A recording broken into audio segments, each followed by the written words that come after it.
An Atlanta rapper recovering after police say he was shot in the stomach during an armed robbery in Miami. Channel 2's Michael Seiden live in downtown Atlanta. Michael, investigators say it started over a stolen $22,000 gold chain. Yeah, Karen, it's hard to believe that a piece of jewelry could potentially cost someone their life, but that's exactly... It's hard to believe. Come on, man. Come on, dude. Sons rob each other for sport, okay? They don't even want this stuff. They just rob each other to say, so they can be like, I robbed you. What detectives in Miami say played out over the weekend. Now, we came to Atlanta police to try to find out some more information. They're not going to talk because they're not the lead on this, but Miami detectives telling us tonight that they believe a beef in Atlanta is what led to the shooting over the weekend. When it comes to social media, Atlanta rapper Lil Dico isn't shy about showing off his success. But police say that flashy lifestyle may have also made him a target. Miami police tell us the Atlanta native was robbed and shot while shopping over the weekend in Miami's Design District. A witness captured this moment as paramedics loaded the injured artist into an ambulance after police say he was shot in the stomach. Lil Dico told police he was inside Supreme Saturday afternoon when he ran into some familiar faces. Because they are all from Atlanta and have had problems with each other. Investigators tell Channel 2 Action News that Look at this little motherfucker, man. Look at him, man. He look like somebody's baby mother that ain't got their hair done yet. He literally look like a baby mother that just got out the shower and she ain't straightened her hair. No shoulders, more tattoos than brain cells. Yo, this is crazy, man. This is a human mushroom. That dude, I mean, like, this is sad, man. This is what the entertainment class, like, these guys are entertainers. These guys are doing shows. These guys are making money. These guys some of them have record deals. They're streaming. They're doing all this stuff. They're scamming. They got money, right? However they got it, right? I thought poverty caused crime. I thought black people committed so much crime because of poverty. And have had problems with each other. Investigators tell Channel 2 Action News that an argument broke out inside the upscale clothing store when one of the suspects, identified as 25-year-old Jamar McKay, walked up behind the rapper and ripped his $22,000 gold chain off his neck, then ran from the store. The rapper chased after him, but as soon as he got outside, police say another unidentified suspect ran up to him and started shooting. Miami police blanketed the area, and the city's SWAT team arrested the suspects after they found them hiding out in a home near the crime scene. Tonight, Jamar McKay, 20-year-old Omarion Phillips, and 21-year-old Kavion Smith are all facing charges.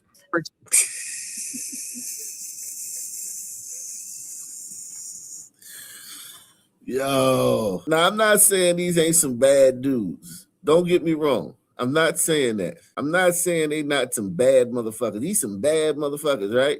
They bad as they want to be, man. Okay? You some bad MFers, man. Y'all are some bad MFers. You say he's 5'2"? The other one's 5'2"? Yeah, probably so. 20-year-old Omarion Phillips and 21-year-old Kavion Smith are all facing charges. For accessory after the fact and possession of a firearm, weapon, or ammunition by a convicted felon. As police continue to search for the shooter, Lil Dico remains in the hospital, recovering from his injuries. And earlier today, I actually sent him a direct message on Instagram, seeing if he would speak with us. He declined to comment, but told us he's expected to make a full recovery. We're live in downtown Atlanta. Michael Seiden, Channel 2 Action. I guarantee you he didn't say it in those words. He probably said, nah, I'm saying, man, I'm all right, man. Nah, can't be all right, man. I be back. That nigga did not say I'm expected to make a full recovery. No way in hell. Okay? No way in hell he uttered those words, man. Salute the hot stuff, man. He said bad to the bone. Yeah, these motherfuckers are bad to the bone, okay? We are getting a first look tonight. Holy look at this nigga, man. God damn it, man. That's how I do my daughter's hairs. If I was to do it, my wife does it, so it don't look like that. But if I was to do it, it would look like that. Jeez. Jesus Christ. What is this? This is DC? We are getting a first look tonight at the man accused in a shooting rampage in Prince George's County. Glad you're with us. I'm Scott Thuman. This man is accused of randomly shooting into cars, killing one man and injuring two others. 7 News Maryland Bureau Chief Brad Bell was in the courtroom today and shares more of the suspect's concerning criminal history. DeMonte Williams said nothing during his first court appearance today. The 26-year-old Upper Marlboro man stands accused of a day-long shooting spree Saturday, which in separate incidents left one man dead, a man and woman seriously injured, and a fourth person miraculously unhurt after Williams allegedly shot at them multiple times. Neighbors here in Kettering still so rattled they don't want to appear on camera. Yeah, this is not far from Largo. I think this is Largo area. It's too close. It's too close. It's sad. I'm going to still vote Democrat, and I'm still going to whine and cry the next time a black suspect gets jacked up by the police. I know these people in Prince George's County. If tomorrow a police officer trips up, some guy robs an old lady and the police officer clips him up and the guy skins his forearms on the concrete, these people would be outraged. So these people in Prince George's County, unfortunately, are hopeless. There's nothing they could ever do about their crime problem. They're hopeless. It's hopeless, okay? And I just really haven't processed it all. Just kind of shocked that this is what's happening now. It was here in the back of Watkins Park Plaza Shopping Center where police found 65-year-old Joseph Holt shot to death in his car 7 a.m. Saturday morning. Man. And then 13 hours later, a man called 911 to report that he had been shot while driving here along Campbellton Drive. As police responded to that call, they found another person, a woman who had also been shot in her car while driving here. And then police heard additional gunfire that they would later learn narrowly missed another driver. The officers ran toward the sound of gunshots and, according to court documents obtained by 7 News, spotted Williams running away. They hit him with a taser and got him in handcuffs. Think about it. They didn't kill this motherfucker. And Wicked says this all the time. U.S. police, the police in America deserve the Nobel Peace Prize. Every police officer in America should get a Nobel Peace Prize. Only 13 black people get killed, not unarmed, get killed every year. And they're struggling with police. They're fighting for the gun. They're beating the shit out the cop. They're choking the cop. They just don't have a gun. This motherfucker had a gun and he was shooting people. They too used a taser to bring him into custody. Every police officer in America deserves a Nobel Peace Prize. Press 1. Just mass-produce Nobel Peace Prizes. Give every single officer in America one. 10,000, 100,000 niggas should get killed every year by police. 100,000 niggas should get killed every year by police. Remember how big this country is now, okay? And how many, this is the richest black county in the country where this happened. The second richest black county in the country. And you got this type of shit going on. 10,000 niggas should get killed by cops every year. And there shouldn't be any complaints about it. I'm not saying 10,000 niggas should get killed by cops and we should be protesting and marching. No, 10,000 niggas should get killed by cops every year and there should be not a peep said about it. Press 1. That's the way niggas act. How does this guy get brought into custody with a taser? Watkins Park Plaza Shopping Center where police found 65-year-old Joseph Holt shot to death in his car 7 a.m. Saturday morning. And then 13 hours later, a man called 911 to report that he had been shot while driving here along Campbellton Drive. As police responded to that call, they found another person, a woman who had also been shot in her car while driving here. And then police heard additional gunfire that they would later learn narrowly missed another driver. The officers ran toward the sound of gunshots and, according to court documents obtained by 7 News, spotted Williams running away. They hit him with a taser and got him in handcuffs. Found a mini Draco assault-style pistol like this one they allege he used. Mini Draco, that has been rapped about in many a rap song, man. The Draco, very popular amongst Sunmen, man. Sunmen love rapping about the Draco, okay? They love it. In the shootings. The motive behind it, we're still looking at. Police Chief George Nader says the shootings could have been attempted carjackings, but sources tell me Williams, a violent felon who served 9 years for armed robbery, has a history. He's 26 and he's done 9 years. He's 26 and he's done 9 years in prison. But sources tell me Williams, a violent felon who served 9 years for armed robbery, has a history of serious mental illness. Nader and County Executive Aisha Braveboy both saying they're relieved he was stopped before anyone else was hurt. Those types of incidents are the most concerning because you're talking about potentially. This is the county executive. She used to be the district attorney. She used to be the basically, you know, the top prosecutor in the county. Now she's the county executive. She failed up. And this is how it is with women in politics. They always fail. She was horrendous as the prosecutor, you know. And now she's the county executive, which is basically the mayor. The county executive is basically the mayor of Prince George's County. They don't have mayors. They don't have a mayor. You're talking about potentially perfect strangers.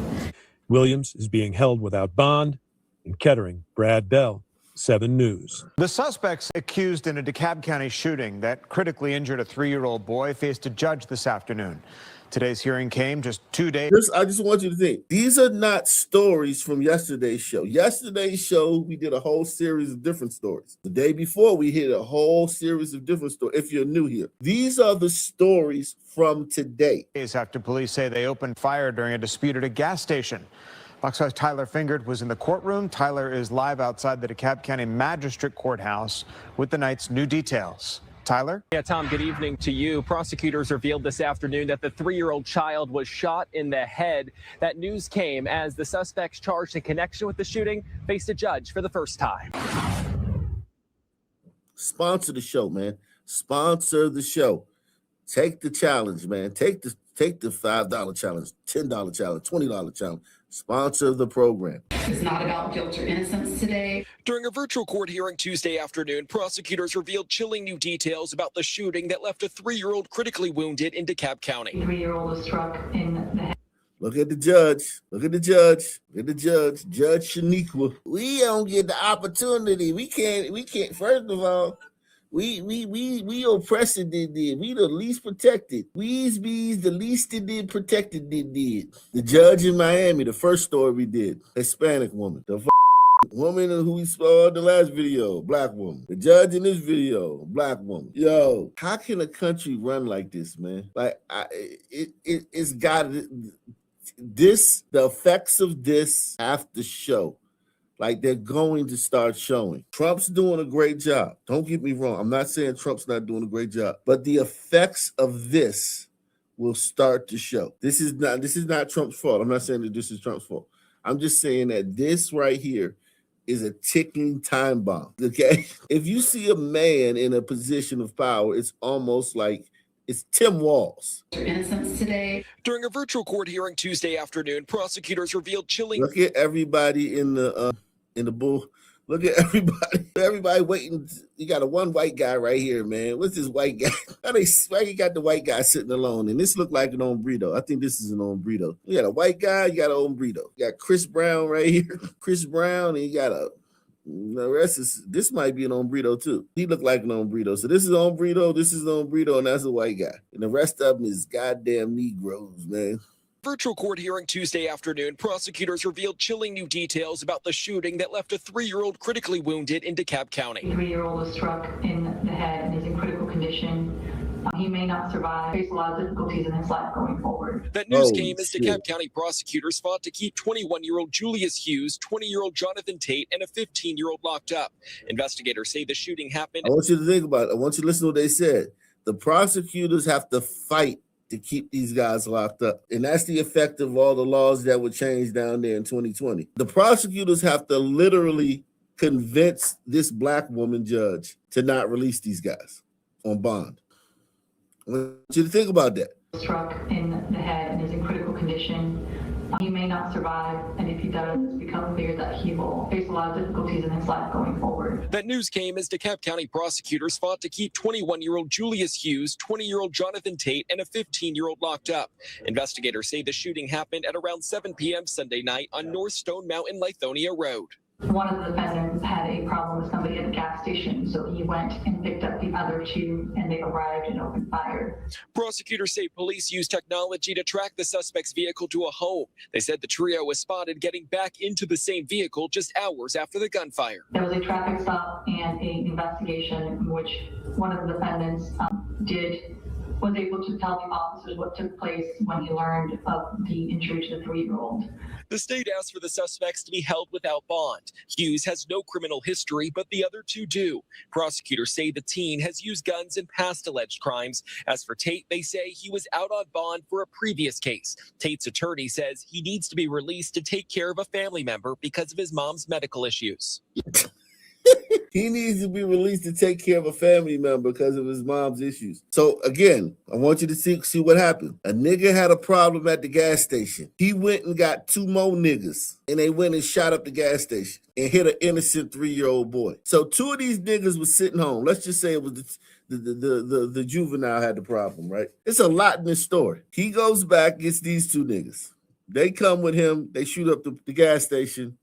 They hit an innocent 3-year-old boy. They said someone cooperated. Someone snitched. This is a Negro story right here. This is the lives of Negroes. I'm like David Attenborough, man. David Blackenborough. And an investigation in which one of the defendants was able to tell the officers what took place when he learned of the injury to the 3-year-old. The state asked for the suspects to be held without bond. Hughes has no criminal history, but the other two do. Prosecutors say the teen has used guns in past alleged crimes. As for Tate, they say he was out on bond for a previous case. Tate's attorney says he needs to be released to take care of a family member because of his mom's medical issues. He is the primary caretaker for his 17-year-old autistic brother. The judge denied bond for Tate and the teen suspect, but granted Hughes a $35,000 bond, citing his lack of criminal history. So she gave one of the guys a bond. Autistic brother. The judge denied bond for Tate and the teen suspect. Okay, so she gave this one a bond because, although they just went to although they knowingly went to a gas station with the intention to shoot someone, missed them and critically injured a 3-year-old boy. Well, he hasn't been caught for anything before this. So he gets to go home. Think about that. Because he hasn't been caught for anything before critically injuring this 3-year-old boy, he gets to go home until his trial next court date. Think about that. I want you to think about that, man. So this is his free one. Yeah. You get this is one of his, I don't know if it's only free one, but you get free charges when you're a son man. So this is a freebie. This is a freebie, man. Next time, though, man, we might keep you. Next time, we might keep you. As for Tate, they say he was out on bond for a previous case. Tate's attorney says he needs to be released to take care of a family member because of his mom's medical issues. He is the primary caretaker for his 17-year-old autistic brother. The judge denied bond for Tate and the teen suspect, but granted Hughes a $35,000 bond, citing his lack of criminal history. As the investigation continues, DeKalb's police chief says they know for certainty the 3-year-old was not the intended target. Let me be very clear. This child was an innocent victim. This incident was reckless, senseless, and completely unacceptable. Prosecutors believe all 3 suspects did open fire. They're expected back in court within the next few months. We're live. So they believe all 3 of them opened fire.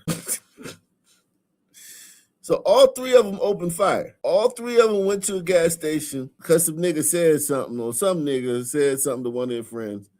And they all opened fire on the gas station. But because he's never been, and we don't know if he's been caught, but let's just say he got caught and they dropped the charges before, or he got a diversionary program, but he doesn't have any prior charges. So he gets to go home. First at 10 tonight, a Fox 5 exclusive. A man gunned down in a random shooting spree in Prince George's County, and now his family is speaking out. The family only talking with our Shamari Stone, and he joins us live tonight with this exclusive show. Tonight, the family of 65-year-old Joseph Holt III is devastated tonight. They describe him as a great person, the father of a daughter, someone who retired from the U.S. Postal Service a couple years ago and was just living his best life, a nice guy who would walk around. A lot of people knew him in Prince George's County. Yesterday, he was sitting in his car, similar to the way I am right now. about to go to church when he is shot several times and dies on the scene.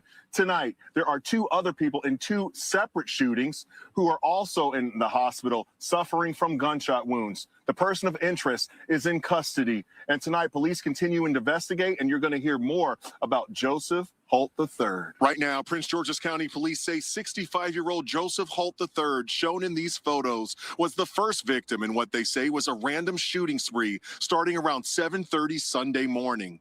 Officers found him with gunshot wounds inside his car parked near LA Fitness at Watkins Park Plaza in Upper Marlboro. He died on the scene. Just 30 minutes later, someone shot another man in his vehicle parked on the 12,000 block of Darlington Street. Tonight, he's in stable condition. And detectives tell me around the same time, they found a woman shot in her car on Campbellton Drive. She's in critical condition. Police tell us officers searched and found the person of interest moments later in the area, arresting him. And detectives tell us they found the gun used to kill Joseph Holt III. You're now going to hear exclusively from Joseph's family. What is going through your mind? I mean, this is awful. First of all, it was very shocking to us and devastating. This is very random, and I just like to think of it as of pure evil. Upper Marlboro is a safe place. My uncle was a longtime resident of Upper Marlboro, and him, like so many others of that community, feels safe there. He felt safe there. And now we just have to wonder what would drive somebody to do such a horrendous thing. You took somebody who, like, minds his business. He doesn't bother anybody. Like I said, anybody knows him. He would literally give you the shirt off your back if you needed it. Like, he was everything. So it's like, for you to just take a light out of my life and my family and everybody who knows him, you're the worst. And I wish nothing good for you. And you're now going to hear from Prince George's County Police.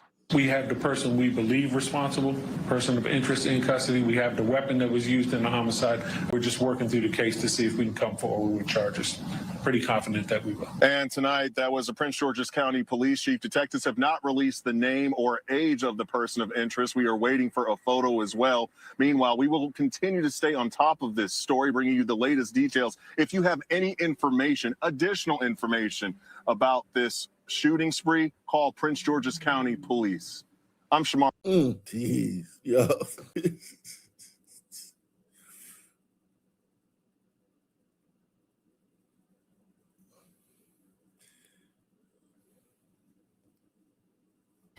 Developing tonight, a South LA woman is speaking out after she was brutally attacked by her neighbor's pit bull. She says she reached out to police and animal services, but they say there's nothing they can do.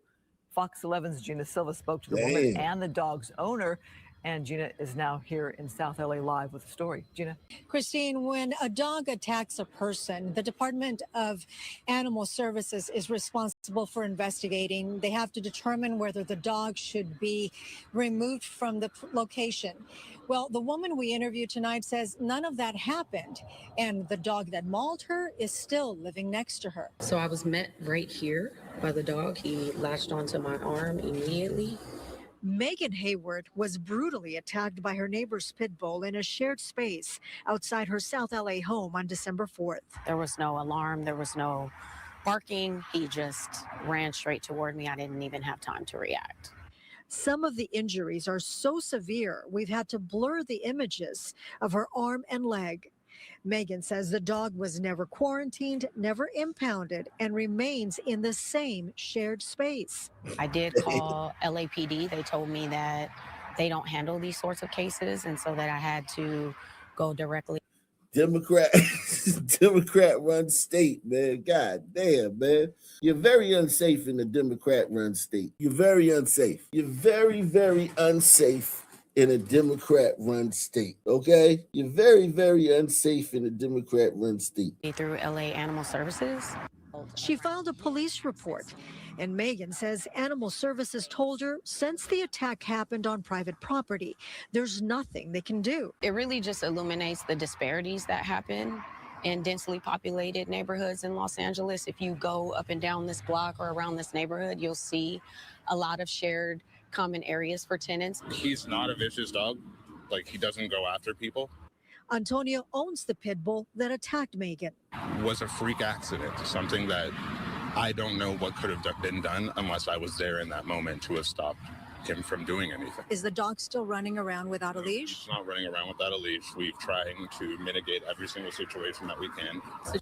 Yo, how do you not shoot this motherfucker in the head? He's sitting here just, if his dog did that to you, he did that to you. Press 1. It's no different than him doing that to you. If his dog was running around without a leash and he wasn't there, and he comes back and he's like, yo, listen, the dog's nice, man. I don't know what happened. He basically blaming her on the low. He's kind of like insinuating that she did something wrong. He's not a vicious dog. Like, he doesn't go after people. Antonio owns the pit bull that attacked Megan. Was a freak accident, something that I don't know what could have been done unless I was there in that moment to have stopped him from doing anything. Is the dog still running around without a leash? He's not running around without a leash. We're trying to mitigate every single situation that we can. Situation has just been ridiculous. Megan says she's disappointed the LAPD and Animal Services did nothing to help. Now she feels like a prisoner in her own home. He's still there. And everyone is just like, how is that possible? We contacted the Department of Animal Services and they told us that they take dog bites very seriously, but wouldn't comment further, stating that this is an ongoing investigation. However, Megan says that she was told the case was closed. Christine? God damn. Philadelphia police are tracking a disturbing trend in Northeast Philadelphia. Purse snatchers are targeting a specific group and sometimes resorting to violence against their victims. Action News reporter Walter Perez is live out. Let's start that over again, man. Let's start that from the beginning. Shout out to Jimmy Fields, man. Jimmy Fields says this folder plug last night. Yeah, hey man. Yeah, everybody subscribe to Jimmy. Put your link in the chat. Let's see if we can get Jimmy Fields. Let's see if we can get Jimmy Fields some new subs tonight, man. Let's see if we can get Jimmy Fields. We don't have a lot of people in here, but let's see if we get Jimmy Fields. Let me see. Let's see if we get Jimmy Fields 20 new subs tonight, man. He on 509. Let's see if we can get him up to 530, man. Let's see if we can get Jimmy Fields up to 530 tonight. So go and put your link in the channel in the chat, man. Shout out to Jimmy Fields, man. We going in tonight, man. We have gone in. We've gone in. I ain't even gonna say we're going in. We've gone in. No one on YouTube goes in like this. Philadelphia police are tracking a disturbing trend in Northeast Philadelphia. Purse snatchers are targeting a specific group and sometimes resorting to violence against their victims. Action News reporter Walter Perez is live outside Northeast detectives with the details. Walter. Well, Sarah, this story is appalling on a bunch of levels. Not only did the attackers target Asian women, mostly middle-aged women, but one of the attacks occurred on Christmas Day. Each of the purse snatchings linked to this case have several things in common. All of the victims are Asian women. Each incident occurred in broad daylight, and the method of operation is very similar during all of the attacks. So all of the method of operation is similar. All of the victims are similar. I'm assuming all the victims are alive, right? They didn't talk about any deaths. So that means we have descriptions. Press 1. None of these victims, I haven't heard of any of these victims being dead, so that means we have descriptions. We have descriptions, unless all these Asian women are dead. Philadelphia police are tracking a disturbing trend in Northeast Philadelphia. Purse snatchers are targeting a specific group and sometimes resorting to violence against their victims. Action News reporter Walter Perez is live outside Northeast detectives with the details. Walter. Well, Sarah, this story is appalling on a bunch of levels. Not only did the attackers target Asian women, mostly middle-aged women, but one of the attacks occurred on Christmas Day. Each of the purse snatchings linked to this case have several things in common. All of the victims are Asian women. Each incident occurred in broad daylight, and the method of operation is very similar during all of the attacks. They're typically exiting a vehicle, approaching 2 at a time, handling them roughly, scaring them. One lady got drugged to the ground on Ryan Avenue, beaten up a little bit. She's shaken up. That victim was targeted on December 27th. Investigators say the woman was walking along the 2900 block of Ryan Avenue when 2 men in ski masks ran out from a car, beat her to the ground, and made away with her purse with a lot of money inside. They took a Polo Ralph Lauren purse from a young lady. In that purse is approximately $3,000 in cash. This map reveals how Yo, all the reported purse snatchings That's occurred. not good, man. She just made it worse for the Asian community by getting robbed for $3,000. Press 1. When them dudes get back to the hood, they're gonna be like, yo, we just robbed this Asian lady. She had $3,000 cash in her purse. Oh Lord, that woman just like she literally, she's worse for the Asian community than a dog catcher, man. She's done more damage to the Asian community than a dog catcher. Damn. We looking out. Damn. Car beat her to the ground and made away with her purse with a lot of money inside. They took a Polo Ralph Lauren purse from a young lady. In that purse is approximately $3,000 in cash. This map reveals how all the reported purse snatchings occurred between Christmas Day and New Year's Day in the same general section of Northeast Philadelphia. Captain Jack Ryan from Northeast Detectives says the lack of leads in this case is frustrating. We have no video recovered to conclusively link them, but based on the area and the MO, we believe they're related. I mean, it's clear they're related. We spoke with women who live and work in this area, including this woman who says her mother, who is hard of hearing, nearly got mugged outside a nearby department store just a few weeks ago. He was obviously up to no good, but when she turned, he started scurrying around like he was trying to get in the car next to her. So it's definitely been occurring for quite some time now. It's scary because I could walk with the kids, you know, in the stroller and have my bag in their bag. And it's scary now. You Puerto Rican, man. They know you broke. You Puerto Ricans broke, man. Puerto Ricans ain't got no damn money. You safe, baby. Now, investigators say 3 men are involved in most, if not all, of these cases, 2 attackers and a getaway driver. If you have any information about this case, please contact Northeast Detectives. Reporting live from Mayfair, Walter Perez, Channel 6. Action News. Brian? Okay, Walter, thank you. We have more details in this case against a Precinct 3 Harris County Constable's deputy accused of assaulting 3 nurses. This all happened New Year's Day at a hospital in Baytown. Fox 26's Sherman DeSalle is joining us live in the studio. And Sherman, this was a pretty violent incident. Violent indeed, according to these court documents. So Sergeant Robert Earl Nobles Jr. is facing 3 felony counts of assault of medical personnel. And when the officers arrived, they say that they spotted Nobles detained on a gurney. And I've read details from all 3 nurses in this case. So on January 1st, around 7:30 in the morning, Baytown PD, they responded to an assault call at Houston Methodist on Garth. Police say the RN they spoke to was in shock when they got there. Nurse number 1 told police she was waiting on an MRI scan to get completed and noticed the bed alert was going off. And when she went to check on the patient, in this case, the Sergeant Robert Nobles, documents state that he was yelling and screaming at another nurse in his room. And as that nurse left, nurse number 1 describes Nobles' gaze to be distant and detached from the world. And documents say the deputy then charged at the nurse, started punching her in the face, knocking her to the floor.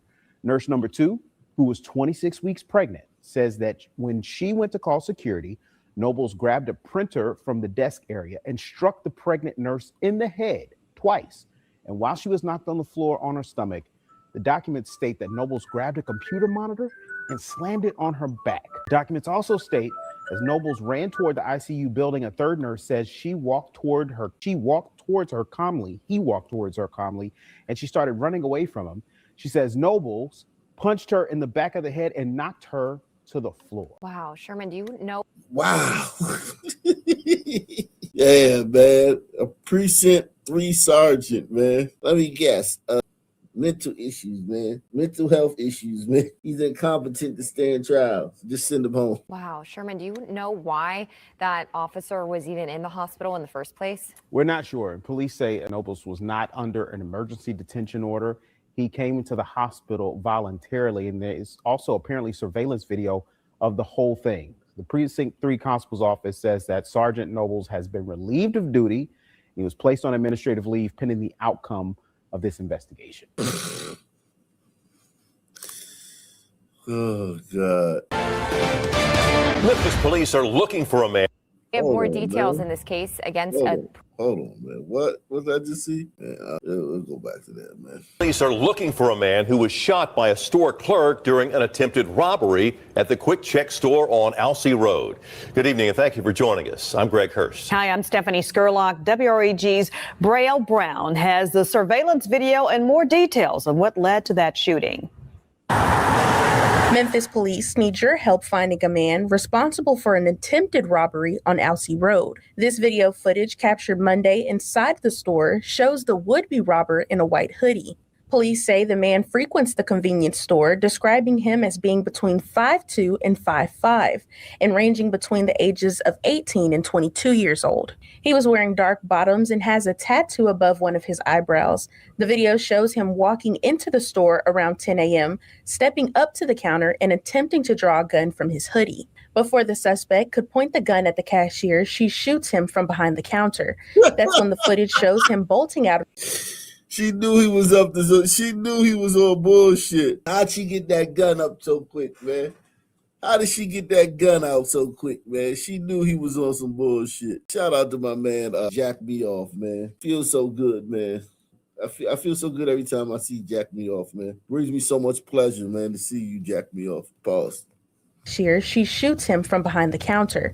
That's when the footage shows him into the store around 10 a.m., stepping up to the counter and attempting to draw a gun from his hoodie. Before the suspect could point the gun at the cashier, she shoots him from behind the counter. That's when the footage shows him bolting out of the store and running away. Our photographer caught the moment police arrived on scene, placing the cashier. So he gonna learn today? Oh, they arrested the cashier. Yo, you live in a democratically run city, man. It is just hell, man. It's got to be hell living in a democratically run place, man. They're arresting her.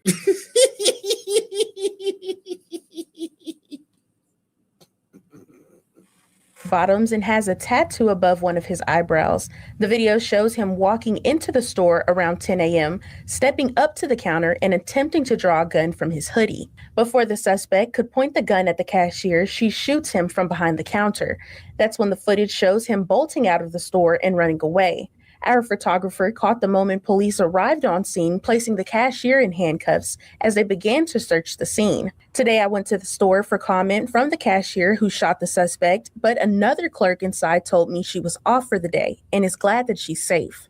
Anyone with information about this incident should call Crime Stoppers at 5. Yeah, Officer Shaniqua, man. Officer Shaniqua, man. It gotta suck for this guy. He knows, man, if they get into a situation, man, he's got to pull her weight, man. I know he's happy that they had to arrest this old lady. Thank God, man, we only got to arrest this old lady. They had to arrest his real son, man, that didn't want to cooperate, man. I don't know what Officer Shaniqua would do, man. I told me she was off for the day and is glad that she's safe. Anyone with information about this incident should call Crime Stoppers at 528-CASH. Reporting for your news leader, Braille Brown, WREG News Channel 3. A serial burglar caught on camera breaking into Mid-South homes. Not once, not twice, but 9 times. And when they catch him, they're going to give him a bond and he's going to be out the next day. Press 1. When the police finally catch this dangerous criminal, the judge is going to give him a bond and he'll be out the next day with the money that he stole from these 9 homes. He's going to pay his bond with the money he stole from these 9 homes. A serial burglar caught on camera breaking into Mid-South homes. Not once, not twice, but 9 times.